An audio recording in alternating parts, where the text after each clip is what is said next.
Amis du jour, chalutations. Pour les petits nouveaux, moi c'est Sekhmet et je vous souhaite la bienvenue dans mon podcast littéraire. Dans mon émission, je vais tenter 3 fois par semaine de vous donner envie de découvrir des livres de tout poil, récents et moins récents. Alors, si ça vous tente, c'est par ici la suite.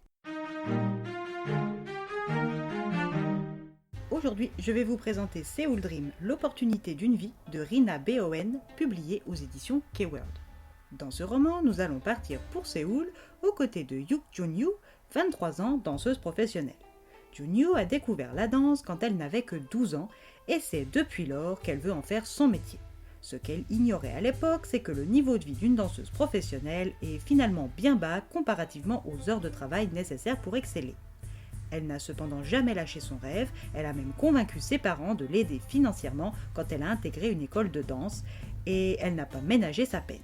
Si Jun-yu a tout sacrifié à la danse durant ses années d'études, c'était dans l'unique objectif de se professionnaliser pour enfin vivre de la danse, devenir indépendante, quitter le logement de ses parents, participer financièrement aux frais familiaux et faire des rencontres, telles étaient les étapes. Mais la dure réalité s'est imposée, des heures de travail très peu rémunérées, une pression monstre, plus de réprimandes que de louanges et une carrière courte. Malgré tout ça, Ji-yoon ne regrette pas son choix. Elle aime danser et ce, même si ce n'est pas très lucratif. Sa mère et son père la soutiennent dans son rêve éveillé, mais son cadet Jung, lui, en a assez de devoir être le bâton de pèlerin de ses proches. Si sa sœur peut assouvir sa passion, vivre gratuitement à la maison, lui doit performer à l'école pour obtenir un bon diplôme, gage d'un bon futur travail rémunérateur, synonyme de tranquillité pour eux tous. Les tensions entre la sœur et le frère se font sentir toujours un peu plus. Jin-yu sait au fond d'elle que son frère a raison, qu'elle néglige ses devoirs d'aînée par pur égoïsme et par péché d'orgueil. Mais en même temps, elle se refuse à abandonner si tôt. Elle peut encore espérer percer et mener une carrière d'au moins 7 ans avant d'être considérée comme trop vieille. Elle ne peut pas sacrifier comme ça tous ses efforts et ses sacrifices. Elle est depuis quelque temps dans une troupe menée par Dumby et elle danse pour le groupe de K-pop Mad Love, un girls group en vogue. Son rêve de performer aux côtés de son idole Ting Sung-hwang n'est plus si loin, et l'ambiance dans sa troupe est bonne.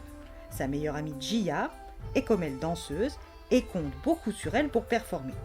Ji-yoon est en pleine préparation des danses du concert de Mad Love avec ses copines Yuna, Min-young, Ji-ya, Dumby et les autres quand un certain monsieur Baek Si-woo fait son entrée dans le vieux studio de danse.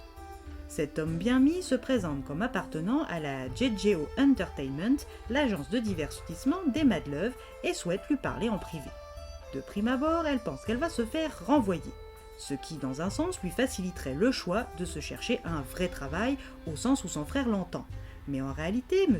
Beck veut lui proposer un contrat de trainee en mannequinat dans son agence, la JJO Entertainment. Si elle accepte, elle devra effectuer une période d'essai, période durant laquelle elle recevra gratuitement une formation, des soins appropriés ainsi que le couvert et le logis. À la fin de la dite période, elle sera soit intégrée et remboursera les frais engagés pour elle avec ses premiers cachets, soit elle devra trouver un travail pour rembourser la JJO Entertainment. Jun-yu est sous le choc, mais aussi très excitée. Le soir même, elle décide d'annoncer à sa famille et surtout à Jung qu'elle a peut-être trouvé un vrai travail rémunérateur sans pour autant renier ses rêves. Elle s'accorde le temps de la réflexion entre 2 harassantes répétitions pour le concert des Mad Love. Puis elle se décide à accepter l'offre. Le jour de la signature de son contrat à la JJO, la plus grande agence de divertissement du pays, celle qui a signé son artiste préféré, Ting Sung-hwang, ou les Halo Girls, Ji-yoon est fébrile. Munie de son contrat, dûment épluché et signé, elle est reçue par Madame Park, la responsable des trainees de l'équipe de Monsieur Beck. Une fois cette étape entérinée, place à la découverte des lieux. Jun-yu va devoir prendre des notes car à la JJO Entertainment, il y a de nombreuses règles et elles ne sont pas négociables. Elle va prendre connaissance en détail du fonctionnement et de son emploi du temps auprès de sa tutrice, la trainee idol en chant Goyeon, dit Melody. Cette jolie fille sera aussi sa colocataire au dortoir. Jun-yu n'y croit pas ses yeux quand elle constate l'espace à la disposition des apprentis, et ce en plein cœur de Séoul. Madame Park lui réexplique le système d'avance des frais de l'agence, ce qui angoisse encore plus Jun-yu car elle sait que beaucoup de jeunes se retrouvent endettés sans jamais percer. Comme on dit, beaucoup d'appelés et peu d'élus. Mais elle a l'âme d'une battante et l'accueil froid de sa coloc ne la freinera pas. En revanche, son emploi du temps militaire, les privations de liberté et les 10 règles d'or auront peut-être raison de sa motivation. Mais quand elle y réfléchit bien, Ji-yoon a déjà un emploi du temps millimétré et quasi militaire depuis le lycée, et les privations de liberté lui sont familières au vu de l'exigence de ses entraînements de danse. Donc elle peut facilement les gérer. Par contre, les 10 règles visant à faire d'elle une androïde mince de minimum 1m65, avec le haut des cuisses qui ne se touche pas, et ce même les jambes serrées, le tout accentué par une morphologie en X et un golden ratio de 1:8, avec un petit visage à la mâchoire en V, des doubles paupières, un nez fin, des lèvres en forme de cœur et la peau blanche, pourrait la réfréner. Si jusqu'à présent, Jin-Yu avait des appréhensions sur ses capacités, elle a grâce à sa tutrice de sérieux doutes sur le choix qu'elle vient de faire. A-t-elle fait l'erreur de sa vie? A-t-elle quitté la proie pour l'ombre? Venez découvrir aux côtés de Ji-yoon les réponses à ces interrogations.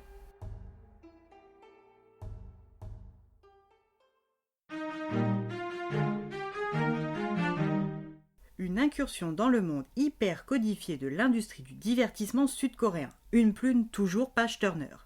Et bien voilà, j'en ai fini pour aujourd'hui. J'espère que cet épisode vous aura plu et vous aura donné des nouvelles idées de lecture. Si vous souhaitez découvrir d'autres petits bonbons littéraires tout droit sortis de ma bibliothèque, je vous retrouve le mardi 1er octobre prochain pour un nouvel épisode. Et si d'ici là je vous manque de trop, n'hésitez pas à me rejoindre sur mon compte Instagram, @leslectures-de-Sekhmet. J'y publie tous les jours. Sur ce, salut les amis et à la prochaine.